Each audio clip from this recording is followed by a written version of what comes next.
وقيل للذين اتقوا ماذا أنزل ربكم قالوا خيرا للذين أحسنوا في هذه الدنيا حسنة ولدار الآخرة خير ولنعم دار المتقين جنات عدن يدخلونها تجري من تحتها الأنهار لهم فيها ما يشاءون كذلك يجزي الله المتقين. أعوذ بالله السميع العليم من الشيطان الرجيم. بسم الله الرحمن الرحيم. الحمد لله رب العالمين والصلاة والسلام على أشرف الأنبياء والمرسلين وعلى آله وصحبه أجمعين. اللهم علمنا ما ينفعنا وانفعنا بما علمتنا. اللهم فقهنا في الدين وعلمنا التأويل يا رب العالمين. Insyaallah kita melanjutkan kajian Al-Mukhtasar fi Tafsir Surat Al-Mutaffifin, tafsir juz amma. Kita masuk ke ayat 18 dan mudah-mudahan bisa sampai ayat 28, mudah-mudahan ya. Sebagaimana biasanya kita mulai dari ta'awudz, kemudian bismillah, kemudian mulai masuk ayat insyaallah. Jadi antum ulangi setelahnya insyaallah ya. A'udzu billahi minasy syaithanir rajim.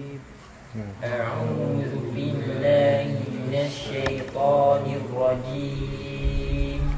Bismillahirrahmanirrahim. Bismillahirrahmanirrahim.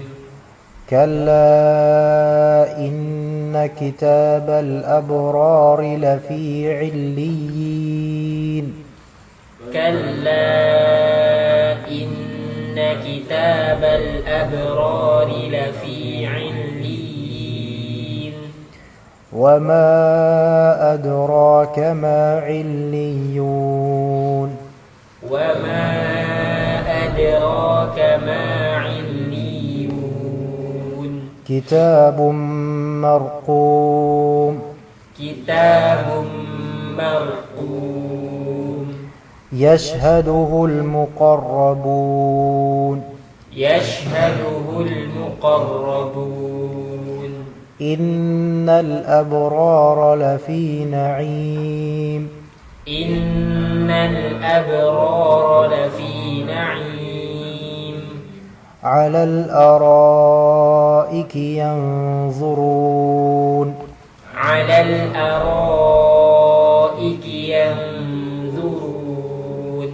Ta'rifu fi wujuhihim nadratan na'im.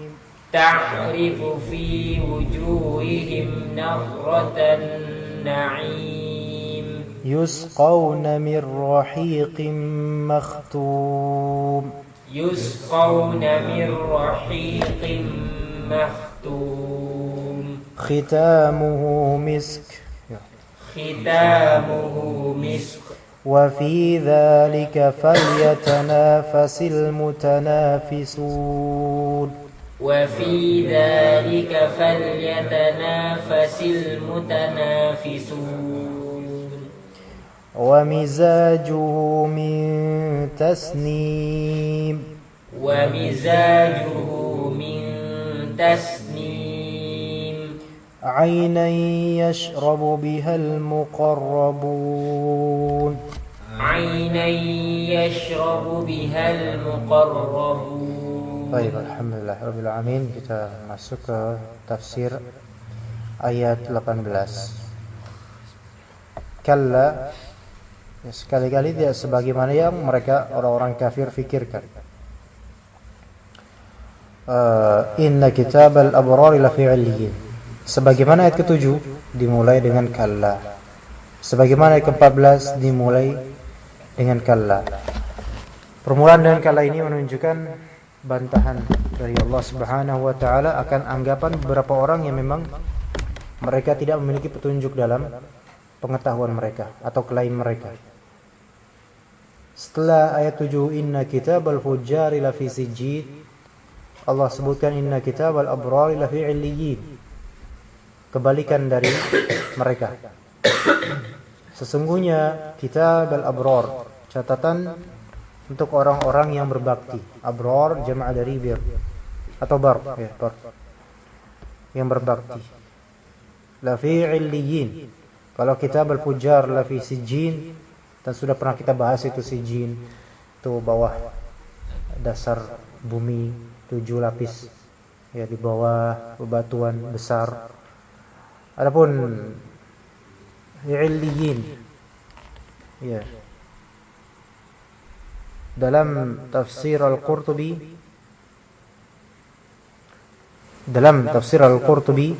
illiyin yaitu fil illiyin fil jannah, fi illiyin fil jannah, di surga. Ya. Catatan, ya. Catatan orang-orang beriman, catatan amalan baik mereka itu fil jannah. Atau ada juga dari riwayat Ibnu Abbas mengatakan bahwasanya a'maluhum fi kitabin 'indallahi fis sama'. Bahwasanya amalan-amalan mereka berada dalam kitab, dalam catatan di sisi Allah di atas langit. Ya. Di antara salaf lain, ini Ibnu Abbas tafsiran salaf, sahabat radhiyallahu anhum, ada Ad-Dhahhak, Mujahid dan Qatadah, dan mereka semua tabi'in. Salaf, mereka berkata menafsirkan illiyin. Kata mereka, as-sama' as-sabi'ata fiha arwahul mu'minin. Di langit ketujuh, di dalamnya roh-roh orang-orang beriman. Tata caranya kita tidak tahu, ya. Cuma ini tafsiran dari para salaf. Ya. Dan Ad-Dhahhak diriwayatkan beliau mengatakan rahimahullah, illiyin ditafsirkan sebagai Sidratul Muntaha. Dan Sidratul Muntaha itu adalah pohon besar yang Allah ciptakan, yang akarnya di langit ke-6 dan cabang-cabang besarnya itu di langit ke-7. Sebuah pohon yang indah. Ya. Kata Ad-Dhahhak, Sidratul Muntaha ini yantahi ilaiha kullu syai'in min amrillahi la ya'duha. Segala sesuatu itu habis kepadanya, maksudnya kembali kepadanya. Ya, dari seluruh perintah Allah dan tidak melewati Sidratul Muntaha ini. Yakni Sidratul Muntaha adalah tingkatan yang sangat tinggi. Pohon yang besar. Wallahu ta'ala a'lam. Jadi itu tafsiran para salaf, ya. Illiyin. Ada yang mengatakan illiyin adalah jannah. Ada yang mengatakan illiyin adalah sama' sabi'ah, langit ke-7. Ada yang mengatakan illiyin adalah Sidratul Muntaha. Wallahu ta'ala a'lam. Ala kulli hal, illiyun ini dari kata illi, seperti ada bersifat ketinggian. Sangat jauh berbeda, kontras dengan amalan orang-orang kafir. Ya.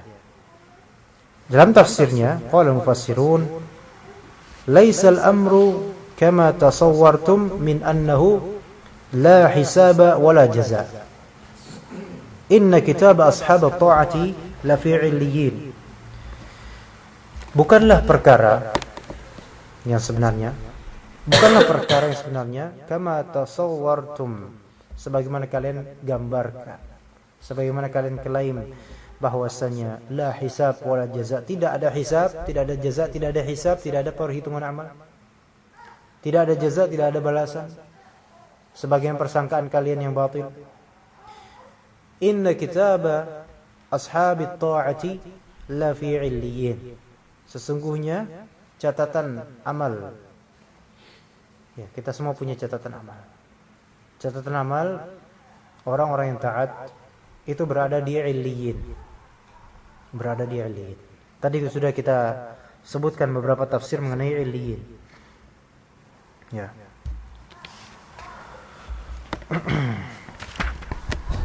Kemudian ayat berikutnya, wa ma adraka ma illiyun. Nah, baik.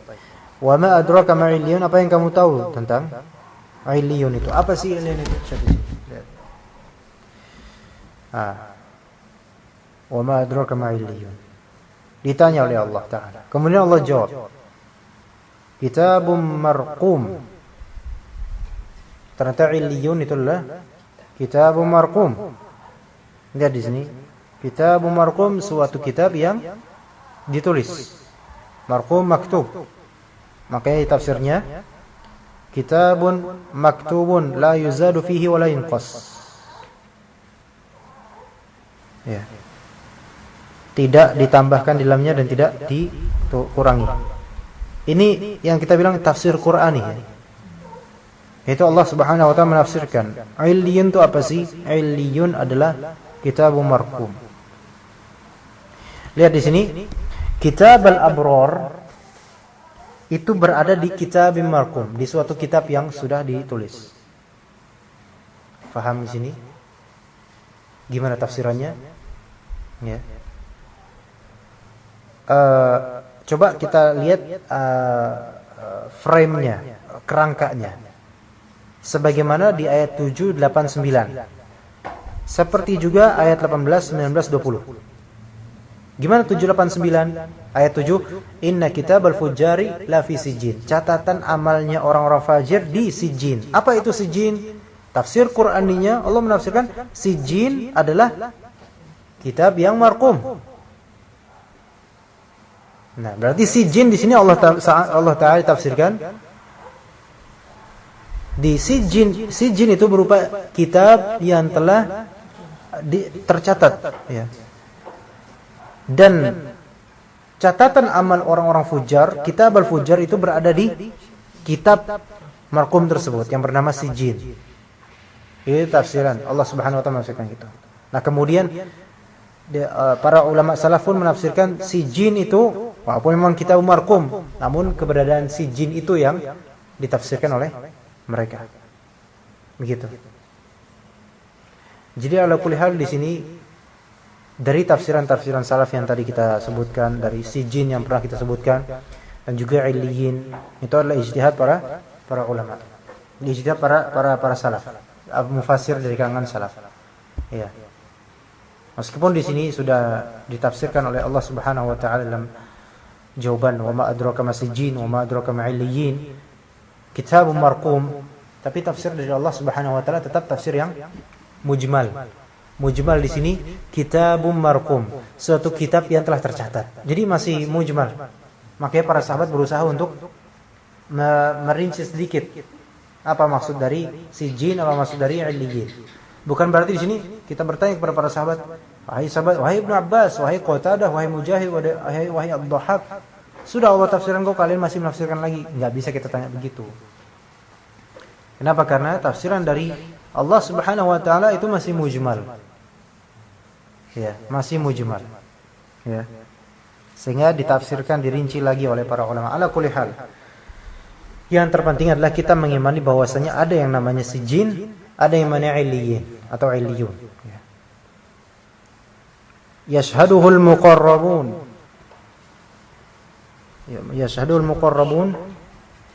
Disebutkan di sini syahida yashhadu, maknanya menyaksikan. Syahida yashhadu maknanya menyaksikan.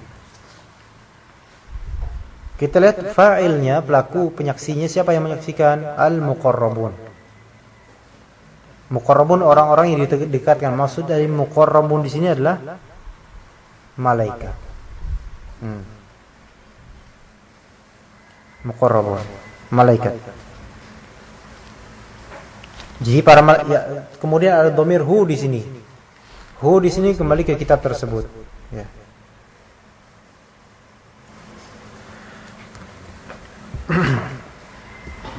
Baik. Al-muqarrabun adalah malaikat di sini maksudnya. Dalam tafsirnya qal mufassirun yahduru hadzal kitaba muqarrabu kulli sama'in minal malaikah. Ya, para malaikat atau bisa juga yuhdiru ya, para malaikat ya menghadirkan atau bisa bersaksi terhadap kitab ini. Muqarrabu kulli sama'in minal malaikah. Muqarrabu dari kata muqarrabun, tapi dihilangkan nunnya karena dia mudhaf. Yaitu para malaikat yang didekatkan kepada dari setiap langit, setiap penjuru. Ya. Ala kulli hal di sini para malaikat lah. Kita umumkan aja yaitu para malaikat. Dan memang para malaikat disebut muqarrabun. Ya. Para malaikat disebut muqarrab. Ya. Dah, itu memang sebagaimana ditafsirkan oleh Imam Al-Qurtubi, muqarrabu kulli sama'in minal malaikah. Ya. Kemudian ada juga tafsiran dari sebagian salaf. Di antaranya Wahab dan Ibnu Ishaq menafsirkan bahwasanya al-muqarrabun huna Israfil alaihi salam. Yang disebut muqarrabun di sini Israfil katanya. Ala kulli hal, wallahu a'lam. Ya.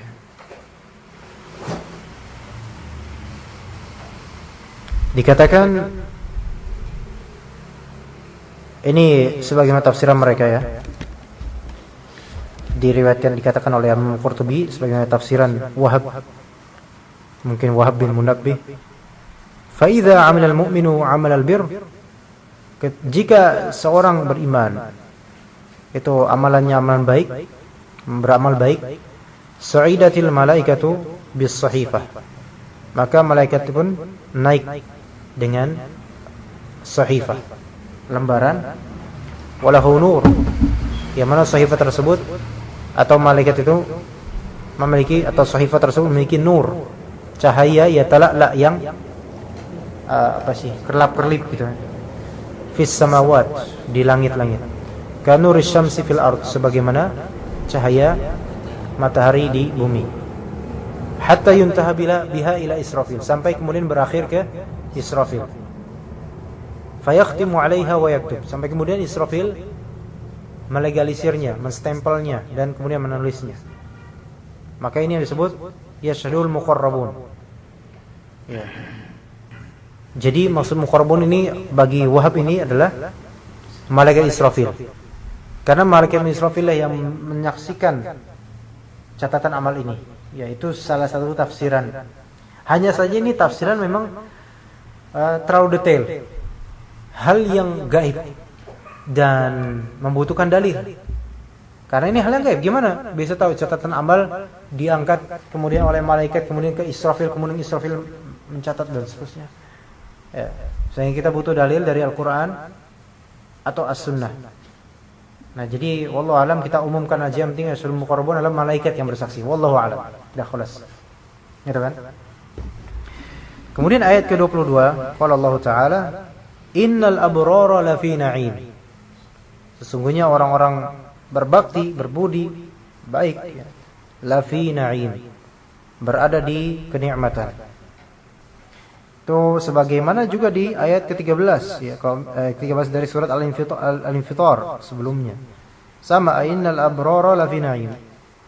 Bedanya kalau misalnya ayat 13 Al-Infitar setelahnya wa innal fujjar lafi jahim. Ya. Nah, kalau misalnya di Al-Mutaffifin innal abrar lafi na'im 'alal ara'iki yanzurun. Jadi jangan sampai antum baca surah Al-Infitar nyambungi ke Al-Mutaffifin atau sebaliknya. Al-Mutaffifin nyambungi ke Al-Infitar. Syukur-syukur kalau misalnya belakangnya hafal juga, jadi bisa ngingetin. Lah kalau belakangnya hafal, ya diaminin aja. Belakangnya hafal ya terus, enggak hafal ya terus aja. Ya, apalagi kalau misalnya nyambungnya ke surat Al-Qalam. Ya. Ada juga Al-Qalam mirip dengan itu tapi agak beda ya. Innalil muttaqina 'inda rabbihim jannatin na'im. Itu agak jauh ya. Agak jauh. Tapi kan kalau orang salah bisa aja ada di sini na'im-na'imnya nih. Ya misalnya antum baca innal abrara lafi na'im, harusnya 'alal araqi yanzurun, nyambungi ke Al-Qalam ayat 35. Innal abrara lafi na'im Afanaj'alul muslimina kal mujrimin ma lakum satu halaman lagi panjang. Kok al-mutaffifin enggak habis-habis ya? Iya kan? Iya. Mau lebih parah ada juga di surat At-Tur. At-Tur itu juz 27. Ya, juz 27 At-Tur ayat 17. Ya. At-Tur ayat 17. Antum baca misalnya saking banyaknya hafalan gitu kan. Ya, Masya Allah. Ya. Iya, dia dibenerin sama makmumnya. Itulah maka makmum juga ya yang di belakang imam itu harus orang yang juga ngerti. Ustaz Budi itu siapa? Oh, yang dia masih jauh. Al-Mu'minun biasanya. Mirip itu. Yaitu satu juz itu. Al-Maris Al-Mu'minun. Lah terus belakangnya diralat enggak belakangnya? Iya. Lah itu Ustaz Budinya keakehan hafalan itu namanya. Kebanyakan hafalan. Ini kalau tadi apa namanya? Innal abrara lafi na'im nyambung ke At-Tur. Ayat 17 kan innal muttaqina fi jannati wa na'im. Ya. Innal abrara lafi na'im fakihina bima atahum rabbuhum. Ini 2 halaman ini. Sampai dia enggak habis-habis saking khusyuknya itu. Taunya nyasar. Beda juz, beda surat. 2 halaman pula. Yang belakang enggak paham dari ikhwan. Ikhwan kan jarang mau ngapalin, malas. Yang hafal akhwat. Akhirnya akhwat yang benerin, "Woi, salah woi." Gitu. Repot itu kayak gitu tuh. Aduh, makanya kata para ulama merupakan kebodohan seseorang yang dia kurang paham Al-Qur'an jadi imam. Makanya kata Nabi kan, yang jadi imam, yang ahak jadi imam lebih berhak adalah yang pertama aqra'ukum. Aqra'ukum ini imam paling banyak hafalannya, imam paling bagus suaranya. Yang bagus ya banyak hafalan, bagus suaranya itu baru bagus. Jadi enggak dilihat dari paling tuanya kalian atau paling apa enggak. Yang aqra'ukum itu yang ditentukan. Iya.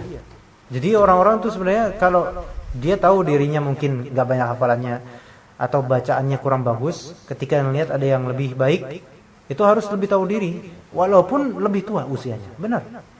Itu Nabi, maksudnya Islam kayak gitu loh. Dimuliakannya qori itu di situ.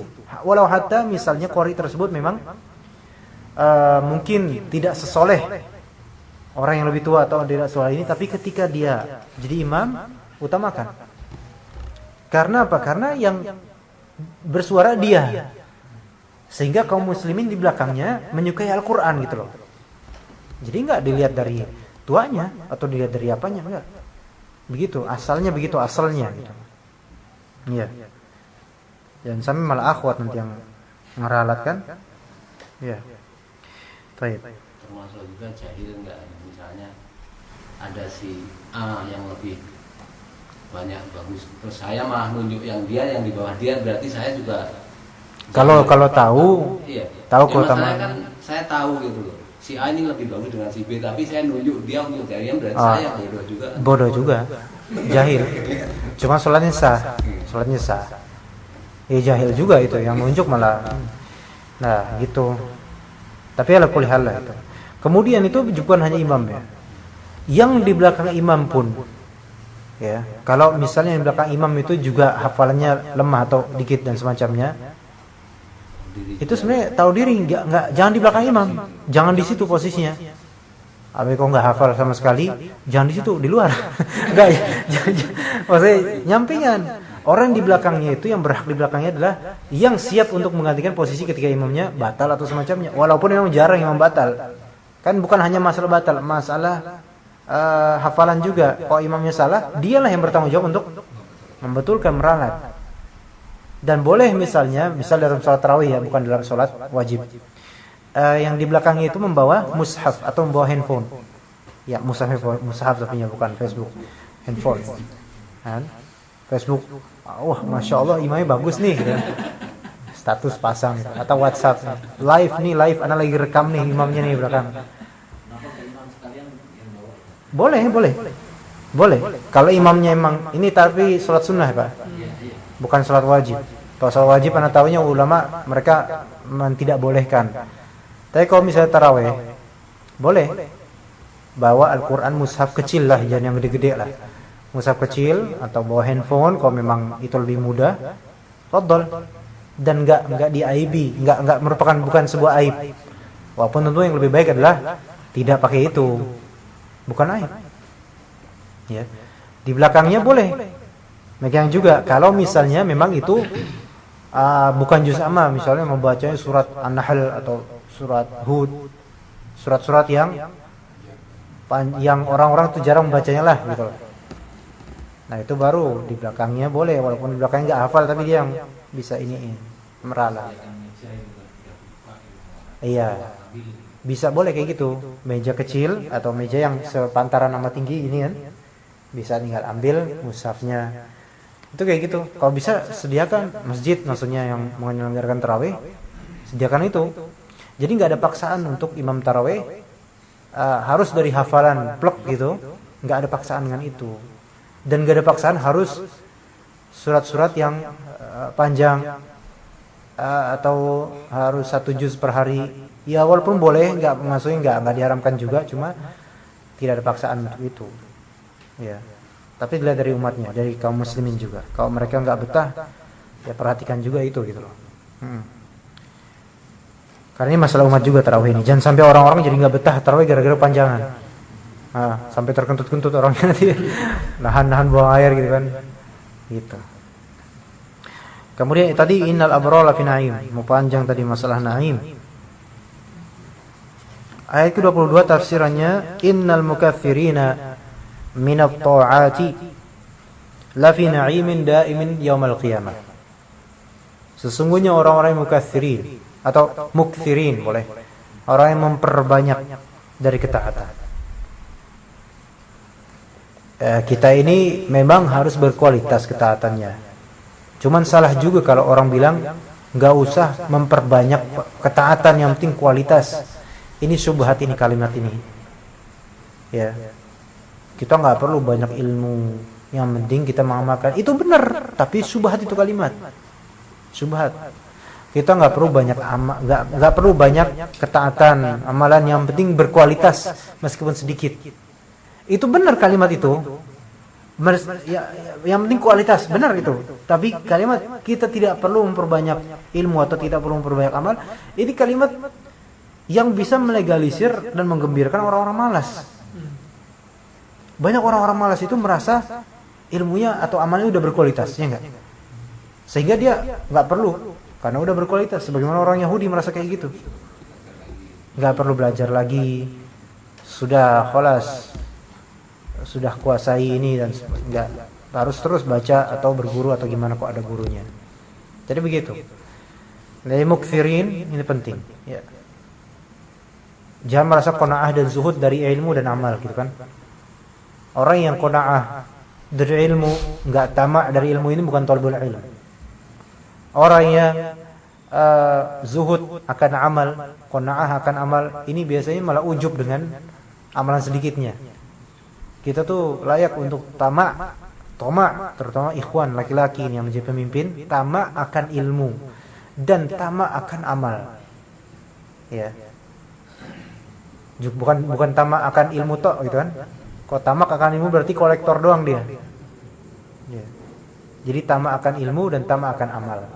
Kalau memang merasa ilmu sedikit, ya cari ilmu. Benar, kita merasa ilmu sedikit dan harus dikonsisten beramal dengannya, kita perbaiki amal terus. Iya, tetapi nggak boleh kita zuhud akan ilmu juga, nggak boleh. Tuntutlah ilmu. Ya. Walaupun udah dikuasai orang Cina. Itu kan hadis palsu yang tuntut ilmu walaupun lagi Cina ya. Palsu, bukan dhaif.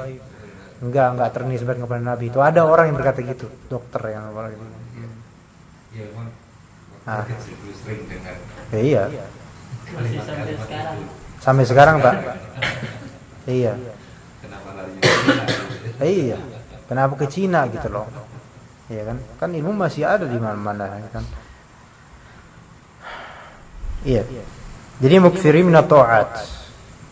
Disifati muttaqi al-abrar seseorang tidak akan bisa terlabelkan sebagai orang yang bar, ya, sampai dia itu banyak beramalnya. Mana yang lebih baik, banyak ilmunya atau banyak amalnya? Iya, dua-duanya sahih.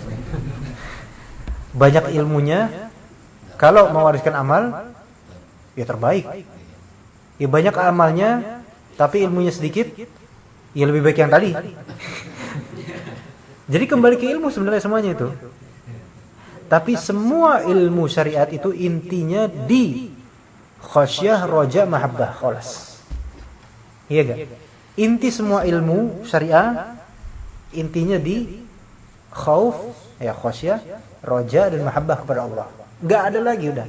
Kita nyari ilmu itu untuk mendapatkan martabat 3 itu. Dan setiap orang martabat 3 itu ya beda-beda masing-masing.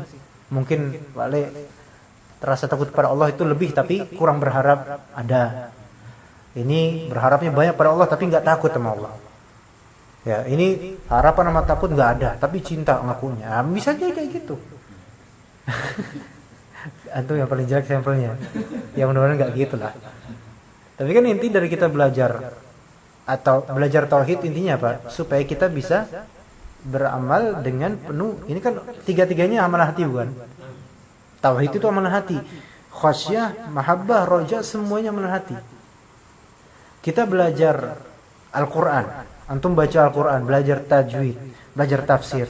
Intinya kan supaya kita kan menambah rasa takut kita kepada Allah, menambah harapan kita kepada surga Allah, kepada Allah Subhanahu wa taala, dan untuk menuju surganya, dan menambah kecintaan kita kepada kalam Allah dan kepada Allah.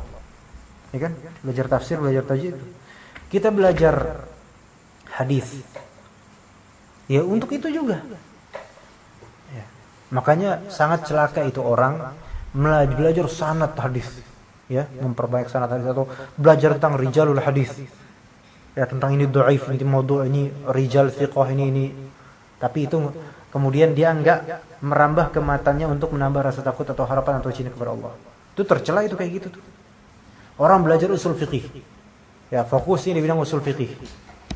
Dan dia enggak memperhatikan Al-Qur'an untuk kalam Allah dan semacamnya. Dan memang enggak semua tulabul ilm. Bahkan jangankan tulabul ilm yang level mungkin kita ya, yang masih kecil ini. Level yang sudah menjadi dai pun, ustaz sekalipun, enggak semuanya selamat. Enggak semuanya di dakwah mereka, maksudnya di jiwa mereka enggak semuanya punya 3 kerangka ini. Iya, enggak semuanya. Ada dai yang memang dia enggak takut sama Allah. Kelihatan di manusia takut. La haula wala quwwata illa billah. Ya, semoga kita terlindungi dari ini. Ada dai yang kelihatannya itu cinta akan ilmu, tapi dia enggak cinta sama Allah. Bisa itu kayak gitu, naudzubillah. Dan kita enggak bisa menilai langsung. Hanya Allah yang tahu nanti di akhir yang wa husila ma fi sudurnya. Jadi memang kita ini selama mencari ilmu ini enggak buat apa-apa kecuali untuk menambah khasyah, khauf, dan khasyah, roja, dan mahabbah, kholas. Mizannya itu aja. Jadi selama kita ngaji, kalau ternyata pengajian yang antum rutinkan dengannya itu tidak menambah khazanah 3 itu, maka kholas antum akan berhenti dari situ, cari yang lain. Allah hatta yang ngajar itu doktor.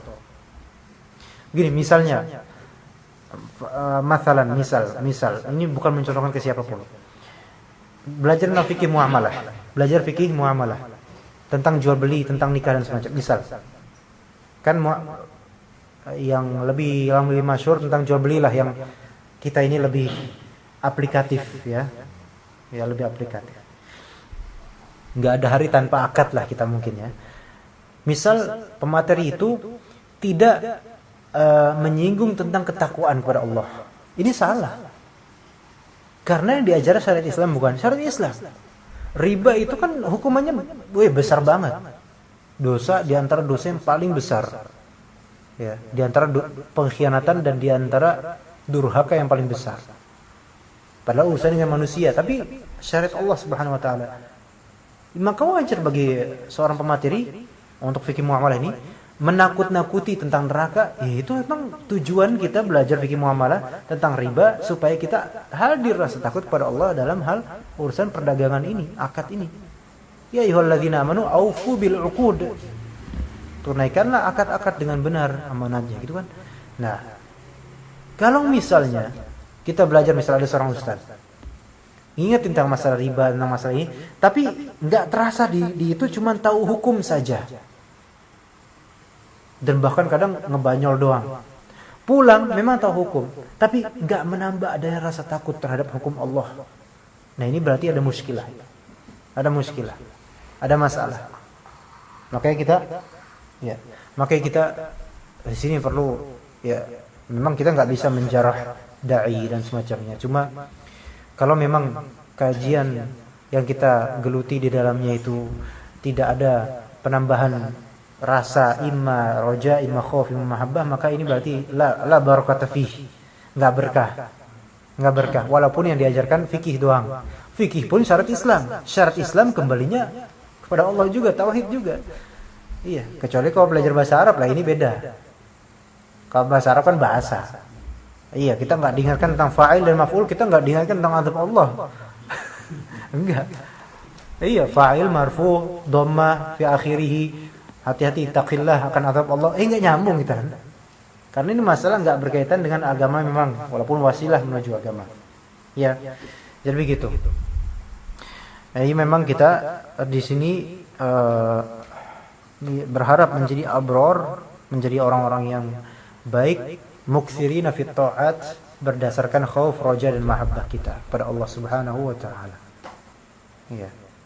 Jadi walillahil hamd, kalau misalnya Allah berikan kita karunia bisa mengaji di kajian-kajian yang menambah keimanan, alhamdulillah.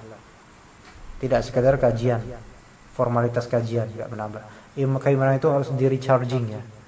Recharging itu berarti dicas kembali. Antum habis bergelut di dunia pekerjaan dari pagi tadi sampai sore, pasti ada suatu kesalahan, gitu kan? Maksiat atau apa gini gitu kan? Maka butuh mungkin malamnya recharging atau besok paginya recharging. Jadi setiap hari kita memperbaharui keimanan. Kenapa? Karena kekufuran atau maksiat itu juga terperbaharui di diri kita. Semua dari kita. Termasuk anak pribadi terutama. Semua dari kita. Selalu ada kesalahan. Baik terhadap istri, terhadap anak, terhadap tetangga, terhadap pembeli, terhadap teman kerja, terhadap orang di jalan, dan seterusnya. Ada perasaan pengen ghibah, ada perasaan ini. Itu semua nuktah-nuktah. Ya, noktah-noktah dosa kemudian yang perlu di-charging lagi, baik dengan baca Quran, dengan baca kitab, baca buku, hadiri majelis ilmu yang menambah manfaat, faedah, khauf, roja dan mahabbah kepada Allah. Jadi semua kajian kita itu sebenarnya harusnya bukan sekadar hadir kajian. Kalau sekadar hadir jasad itu enggak ada faedah itu. Tapi kalau hadir hati, takut sama Allah, berharap ya. Misalnya kajian tentang surga. Kalau nggak menghadirkan harapan kepada Allah, ini berarti kajiannya nggak benar ini. Apalagi kajian langsung ke surga gitu. Udah ngomongin surga, nggak ada rasa takut, nggak ada rasa harap ke surga. Itu berarti materinya ngomong apa gitu kan? Tapi ternyata itu ada kayak gitu Pak. Ya itu kajian yang cuma ngelucu doang. Betapa banyaknya dulu, zaman dulu terutama kajian kampung atau gimana gitu kan? Apa? Nyebutin keutamaan surga, keutamaan amal soleh, surga gini gitu. Pulang-pulang nggak ada tuh kemudian nambah. Ya Allah, pengen ketakuan abis itu sholat malam. Ya Allah, saya pengen surgamu. Ada kayak gitu pengajian. Mungkin sampai sekarang masih ada. Allah, kalau kayak gitu itu ahsan tinggalin itu. Nggak berkah itu berarti nggak berkah. Biasanya karena materinya. Jadi keberkahan lisan itu sesuai dengan ini gimana dia kondisi ininya. Kalau ininya sahih, kalau niatnya sahihah, akidahnya benar, dia niatan benar-benar, maka insyaallah kalam itu Allah yang mengilhamkan materi itu. Makanya alhamdulillah asatidzah kita itu, ya antum lihat beberapa kalam dari asatidzah kita ngomong di kajian, bicara di kajian, kadang simple. Hal yang sudah tahu kita, bahkan sudah hafal, tapi isinya itu kerasa di hati. Itu yang membuat kita menambah mahabbah, rasa takut dan rasa cinta dan rasa harap kepada Allah Subhanahu wa taala. Ya.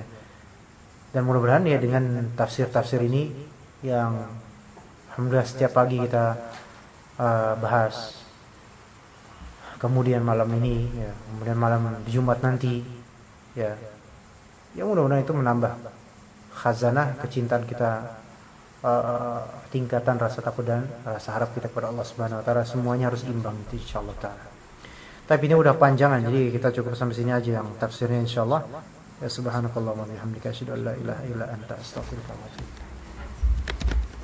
Ya sambil ngombe aja.